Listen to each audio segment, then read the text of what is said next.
अस्सलामु अलैकुम वरहमतुल्लाहि वबरकातुह।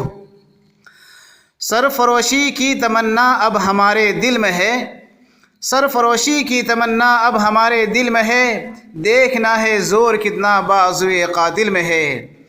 ऐ शहीद मुल्क मिल्लत में तेरे ऊपर निसार, ले तेरी हिम्मत का चर्चा गैर की महफिल में है। सैयद शाह मोहम्मद हसन बिस्मिल के इन अशार के साथ मुअल्लिम तलबा किराम तराशे 06 चैनल में आपका तहे दिल से खैर मकदम है, तौक़ीर व ताज़ीम है। दोस्तों, अगर आप पहले बार मुझे देख रहे हैं तो बराह करम दाहिने जानिब सब्सक्राइब के लाल बटन को दबा लें, बेल आइकन को दबाएं, फिर आल को भी दबाएं ताकि हर वीडियो की नई क्लिप सबसे पहले आप तक पहुंच सके। दोस्तों, एक बात बतौर इंतबाह कहना चाहूँगा कि हम इस खुश फहमी में बहुत ज़्यादा ना रहें कि हू बहू 9वीं 10वीं 11वीं और 12वीं जमात के तलबा के इम्तहानात की तरह एक एक लफ्ज़ बेनही निसाब में शामिल किताबों से ही हमसे पूछे जाएंगे। वो तो पढ़ने वाले तलबा ठहरे और आप पढ़ाने वाले मौल्लिमीन, लिहाजा लाजमी तौर पर यह बात ज़हन नशी रहे कि आपसे निसाब से मिलते जुलते सिलेबस से मैचिंग करते हुए दीगर खारजी चीज़ें भी पूछी जा सकती हैं। इसलिए आप काफ़ी चौकन्ना रहिए, निसाब से मुताल्लिक़ात खारजी चीज़ें भी अपने मुताले में ज़रूर रखिए, चूँकि STAT का मैदान हर हाल में आपको फ़तह करना है। तो आइए शुरू करते हैं आज भी रोशनी की रोशनी में मारूज़ी सवालों का सिलसिला। भगत सिंह ने अपनी तंजीम नव जीवन भारत सभा का नाम बदल करके रखा था। A socialist republican army, B socialist republican police, C socialist party, D Bharat republican army. तो इसका सही जवाब है ए, यानी socialist republican army. Bhagat Singh को ब्रिटिश हुकूमत ने गिरफ्तार किया था। ए मुखालिफत के जुर्म में, बी बगावत के जुर्म में, सी तंजीम बनाने के जुर्म में, डी ब्रिटिश अफसरान पर बम फेंकने के जुर्म में। तो इसका सही जवाब है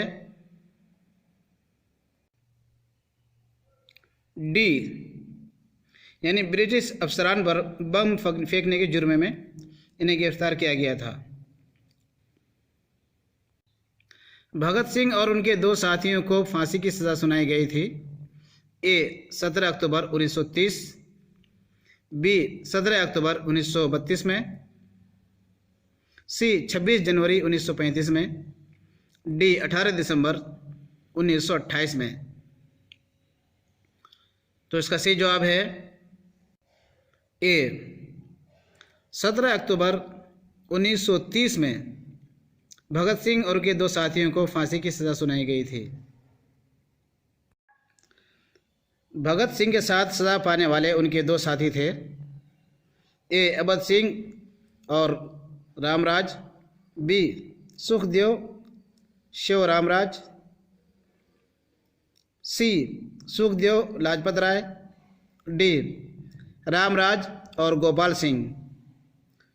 तो इसका सही जवाब है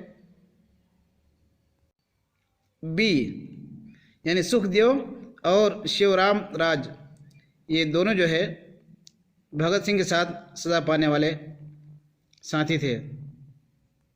भगत सिंह और उनके साथियों को फांसी हुई थी। ए 20 मार्च 1931 में, डी 23 मार्च 1931 में, सी 30 मार्च 1931 में, डी 20 फरवरी 1931 में। तो इसका सही जवाब है बी 23 मार्च 1931 में। भगत सिंह को जिस दिन फांसी हुई थी वह दिन था ए इतवार, बी सोमवार, सी मंगल, डी बुधवार। तो इसका सही जवाब है बी, यानी सोमवार। सोमवार के दिन भगत सिंह को फांसी हुई थी। भगत सिंह के फांसी का वक्त था ए रात 11 बजे, बी शाम 4 बजे, सी सुबह 7:30 बजे, डी दोपहर 2 बजे। तो इसका सही जवाब है सी, यानी सुबह 7:30 बजे। भारत छोड़ो तहरीक की शुरुआत हुई थी ए 1940 में, बी 1941 में, सी 1945 में, डी 1942 में। तो इसका सही जवाब है डी 1942 में। भारत छोड़ो तहरीक की शुरुआत हुई थी 1942 में। भारत की आज़ादी में सबसे अहम किरदार रहा है ए खिलाफत तहरीक का, बी तरक मवालात का, सी तहरीक अदम ताउन का, डी भारत छोड़ो का। तो इसका सही जवाब है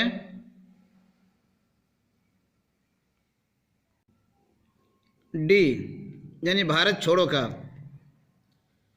इस तहरीक का भारत की आज़ादी में सबसे अहम किरदार रहा है। पाकिस्तान नेशनल मूवमेंट नाम की तंजीम बनाया था ए मोहम्मद अली ने, बी चौधरी करामत अली ने, सी जनरल ज़िया ने, डी अबुल कलाम आज़ाद ने। तो इसका सही जवाब है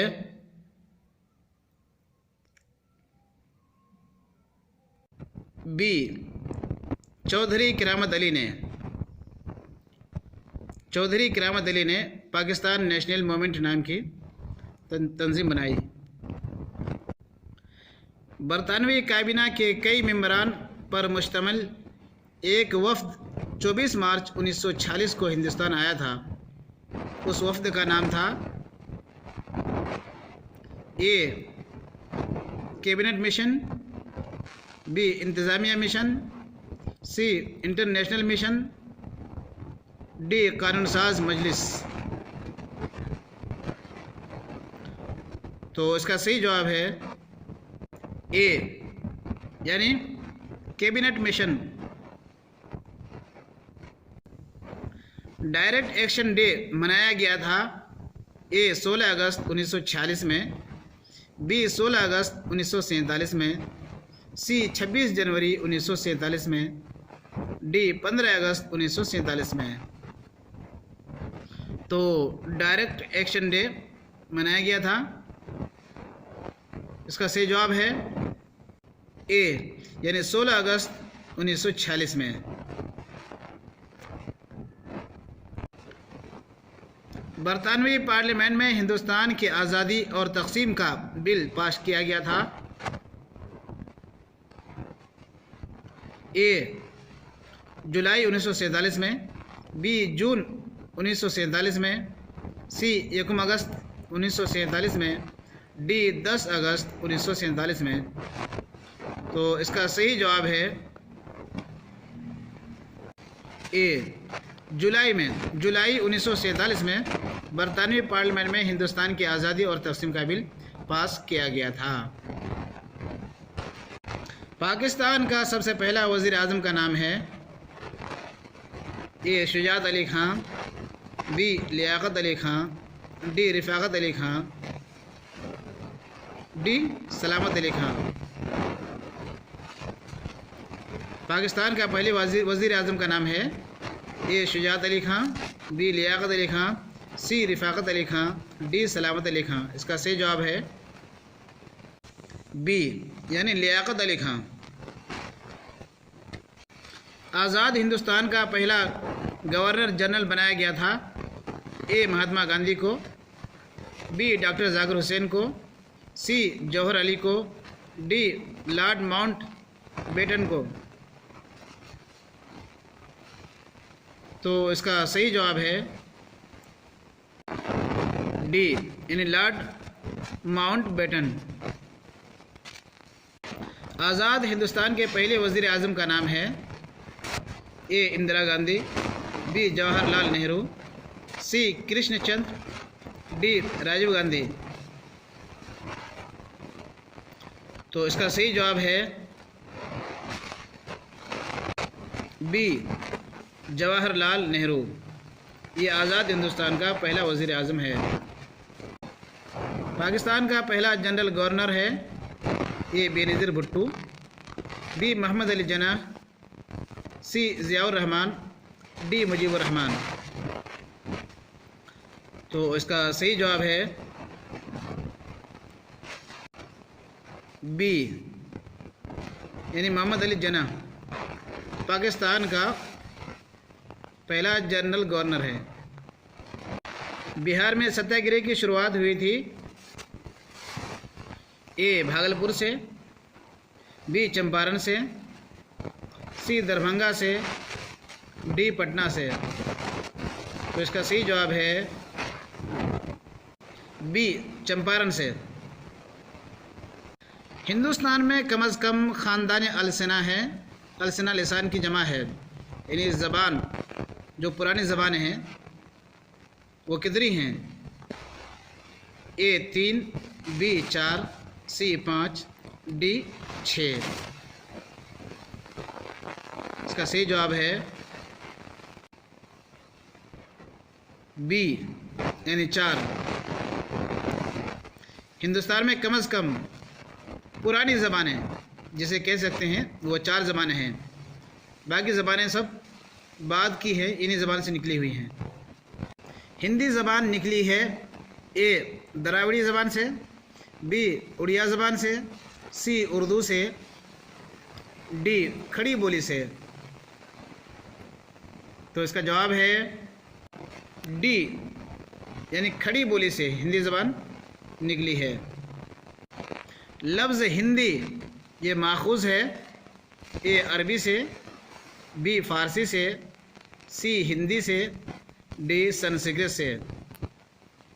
हिंदी ज़बान की बात नहीं कर रहा हूँ, लफ्ज़ हिंदी हा नून दाल या जो हिंदी लफ्ज़ है ये किस ज़बान से माखूज़ है? बी, ये फ़ारसी ज़बान से लिया गया है। हिंदी अदब की शुरुआत का ज़माना है ए 933, बी 934, सी 935, डी 936। तो इसका सही जवाब है ए 933। हिंदी अदब की शुरुआत का ज़माना है 933। हिंदी अदब को तकसीम किया गया है ए 3 अदवार में, बी 4 अदवार में, सी 5 अदवार में, डी 6 अदवार में। तो इसका सही जवाब है बी 4 अदवार में। आदिकाल, भक्ति काल, रीति काल, आधुनिक काल ये खुसूसी अदवार माने जाते हैं ए संस्कृत के, बी हिंदी के, सी ब्रिज भाषा के, डी तमिल भाषा के। तो इसका सही जवाब है बी, यानी हिंदी अदब के। ये हिंदी अदब के 4 अदवार माने जाते हैं। हिंदी का पहला शायर माना जाता है ए कबीरदास, बी आचार्य यासर हयार, C Surdas, D Amir Khusro. A Kabirdas, B Acharya यासर हयार, सी सूरदास, डी अमीर खुसरो। तो इसका सही जवाब है बी, यानी आचार्य यासर हयार। अमीर खुसरो शायर माने जाते हैं ए भक्ति काल के, बी आधुनिक काल के, सी आदि काल के, डी वीर गाथा काल के। कौन से काल के अमीर खुसरो शायर माने जाते हैं? तो इसका जवाब है ए, यानी भक्ति काल के अमीर खुसरो शायर माने जाते हैं। हिंदी अदब का जदीद दौर माना जाता है ए 1803 से, बी 1813 से, सी 1823 से, डी 1833 से। तो इसका सही जवाब है ए, यानी हिंदी अदब का जदीद दौर 1803 से माना जाता है। हिंदी नसरी अदब का बाकायदा बानी माना जाता है। ए तुलसीदास को, बी वल्लभ आचार्य को, सी भारतेंदु हरिश्चंद्र को, डी कालिदास को। तो इसका सही जवाब है सी, भारतेंदु हरिश्चंद्र को हिंदी नसरी अदब का बाकायदा बानी माना जाता है। हालांकि और भी कई लोगों के नाम हैं, लेकिन मशहूर नाम इन्हीं का आता है। लफ्ज़ उर्दू उर और दू यानी दो लफ्ज़ से मुरक्कब है, दो लफ्ज़ से बना है और ये संस्कृत से आया है।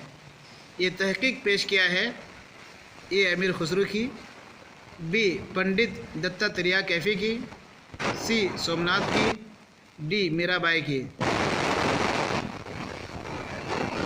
तो इसका सही जवाब है बी यानी पंडित दत्तात्रेय कैफ़ी की। इन्होंने ये तहकीक अपनी पेश की है। उर्दू की इब्तिदाई नशोनुमा ये किताब है ए अमीर खुसरो की, बी अब्दुल हक की, सी नूर मोहम्मद की, डी इंशाअल्लाह खां इंशा की। इसका सही जवाब है बी यानी मौलवी अब्दुल हक की, ये इनकी किताब है। उर्दू का पहला शायर माना जाता है ए अमीर खुसरो को, बी वली दखनी को, सी मुल्ला वजी को, डी नुसरती को। इनमें से उर्दू का पहला शायर कौन है, किन्हें कहा जाता है? तो इसका सही जवाब है ए यानी अमीर खुसरो को। अमीर खुसरो को उर्दू का पहला शायर माना जाता है, यही जवाब सही है। हालांकि बहुत सारे लोगों ने उर्दू का पहला शायर मसूद साद सलमान को भी माना है, लेकिन उनका कोई कलाम मौजूद नहीं। इसलिए सही जवाब यही है कि अमीर खुसरो ही उर्दू के पहले शायर हैं। उर्दू का पहला साहिब दीवान शायर है ए सिराज दखनी, बी कुली कुतुब शाह, सी वली दखनी, डी मुल्ला वजी। तो इसका सही जवाब है बी यानी कुली कुतुब शाह, ये उर्दू का पहला साहिब दीवान शायर है। उर्दू नस्र का आगाज़ हुआ है ए 10वीं सदी में, बी 11वीं सदी में, सी 12वीं सदी में, डी 13वीं सदी में। तो इसका सही जवाब है बी यानी 11वीं सदी से। 11वीं सदी में उर्दू नस्र का आगाज़ हो चुका था। शाह मोहम्मद हुसैनी की किताब है ए मेराजुल आशिकीन, बी अल मेराज, सी मुरादुल मुश्ताकीन, डी शमसुल आरिफीन। तो इसका सही जवाब है मेराजुल आशिकीन। शाह मोहम्मद हुसैनी की किताब है मेराजुल आशिकीन। बाद लोगों ने मेराजुल आशिकीन का मुसन्निफ़ दूसरे लोगों को भी बताया है, जो सही बात नहीं। उर्दू की पहली बाज़ाब्ता नसरी किताब मानी जाती है ए गुबार खातिर, बी चार दरवेश, सी मेराजुल आशिकीन, डी अर्श मुअल्ला। तो इसका सही जवाब है सी मेराजुल आशिकीन। उर्दू की पहली बाज़ाब्ता नसरी किताब मेराजुल आशिकीन है। निशातुल इश्क इसके मुसन्निफ़ हैं ए ख्वाजा मोइनुद्दीन, बी ख्वाजा निज़ामुद्दीन, डी अब्दुल क़ादिर जिलानी, अली हुसैनी। इनमें से किसने इस किताब को लिखा है? तो इसका सही जवाब है सी महबूब सुबहानी शाह अब्दुल क़ादिर जिलानी रहमतुल्लाहि अलैह ने इस किताब को लिखा है। तेलुगु अदब को बांटा गया है ए 8 अदवार में, बी 9 अदवार में, सी 10 अदवार में, डी 11 अदवार में। तो इसका सही जवाब है सी 10 अदवार में। तेलुगु अदब को 10 अदवार में 10 दौरों में बांटा गया है। लफ्ज़ तेलुगु के माने हैं ए नमकीन, बी मिठास शीरनी या शीरी, सी करवाहट, डी सादगी। तो इसका सही जवाब है बी यानी मिठास। संस्कृत के महाभारत का तेलुगु में तर्जमा करने वाला शायर है ए सन्यास, बी ननिया, सी भोपूचंद्र, डी चंद्र कुमार। तो इसका सही जवाब है बी यानी ननिया। ये एक तेलुगु के बड़े शायर माने जाते हैं, इन्होंने इसका तर्जुमा किया था। केरल का लफ्ज़ केरल ये माखूज़ है ए चेरल से, बी चिरनाडू से, सी चिरनल से, डी जर्नल से। तो इसका सही जवाब है सी यानी चेरनल से। चेरनल से लफ्ज़ केरल बना है। मलयालम ज़बान में मला के माने हैं नदी, बी नाले, सी पेड़, डी पहाड़। ये मलयालम में जो लफ्ज़ मला है या मला जो लफ्ज़ है ये मलयालम में जो है ये पूछ रहा हूँ। तो इसका सही जवाब है डी यानी मला के माने पहाड़ के हैं। मलयालम ज़बान में नाडु के माने हैं ए प्रदेश, बी देश, सी सूबा, डी हुकूमत। तो इसका सही जवाब है बी यानी देश। असल में ये मलयालम जो लफ्ज़ है ये मला नाडु लफ्ज़ से बना है, इसलिए मैंने मला का अलग तर्जमा किया है और नाडु का अलग तर्जमा किया है। तो दोनों के माने होंगे पहाड़ वाला देश। मलयालम ज़बान माखूज़ है ए संस्कृत से, बी तमिल से, डी तेलुगु से, डी द्रावड़ से। तो इसका सही जवाब है डी यानी द्रावड़ से।